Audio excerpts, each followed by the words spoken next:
ശ്രീരാമകൃഷ്ണ വചനാമൃതം.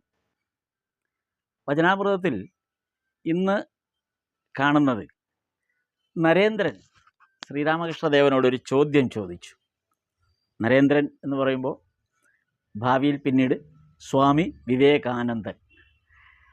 നരേന്ദ്രനും ശ്രീരാമകൃഷ്ണദേവനും യദുമല്ലികൻ്റെ ഉദ്യാനത്തിലിരിക്കുമ്പോഴാണ് നരേന്ദ്രൻ ഈ ചോദ്യം ചോദിക്കുന്നത്. ചോദ്യം ഇതാണ്: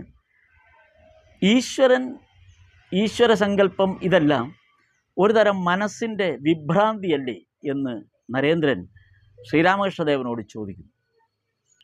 അപ്പോൾ ശ്രീരാമകൃഷ്ണദേവൻ അതിന് പറഞ്ഞ മറുപടി: അങ്ങനെയും തോന്നാം, പക്ഷേ പിന്നീട് ശ്രീരാമകൃഷ്ണദേവൻ ദക്ഷിണേശ്വരത്ത് കാളി മാതാവിൻ്റെ ക്ഷേത്രത്തിൽ ആ കാളി വിഗ്രഹത്തിന് മുന്നിൽ നിന്നുകൊണ്ട് അമ്മയോട് ചോദിച്ചു, കാളി മാതാവിനോട് ചോദിച്ചു, അമ്മേ, നരേന്ദ്രൻ ഇങ്ങനെ പറയുന്നുണ്ടല്ലോ,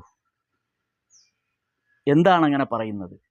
ഈശ്വര സങ്കല്പം എന്ന് പറയുന്നത് മനസ്സിൻ്റെ വിഭ്രാന്തിയാണോ എന്ന് ശ്രീരാമകൃഷ്ണദേവൻ ചോദിക്കുന്നുണ്ട്. അപ്പോൾ ശ്രീരാമകൃഷ്ണദേവന് കിട്ടിയ മറുപടി: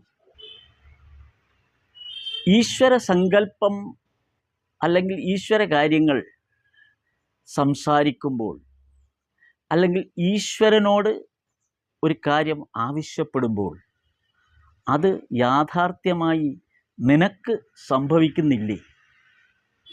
അതായിരുന്നു കിട്ടിയ മറുപടി. ഈശ്വരൻ എന്നുള്ളത് ഒരു മിഥ്യാസങ്കല്പമാണെങ്കിൽ ഈശ്വരനെ പ്രതി പറയുന്ന കാര്യങ്ങൾ സംഭവിക്കുന്നില്ലേ? അപ്പോൾ അതെങ്ങനെ ഒരു മിഥ്യയാകും? ഇതായിരുന്നു ശ്രീരാമകൃഷ്ണദേവന് കിട്ടിയ മറുപടി.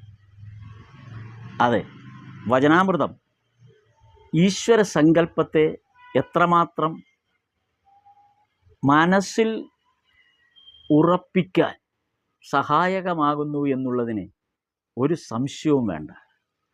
എല്ലാ മനസ്സിൻ്റെ സന്ദേഹങ്ങളും മനസ്സിലെ ചോദ്യങ്ങൾക്കും വചനാമൃതത്തിൽ ഉത്തരമുണ്ട്. അതും ഏറ്റവും ലളിതമായ ഭാഷയിൽ എല്ലാവർക്കും മനസ്സിലാകുന്ന പോലെ.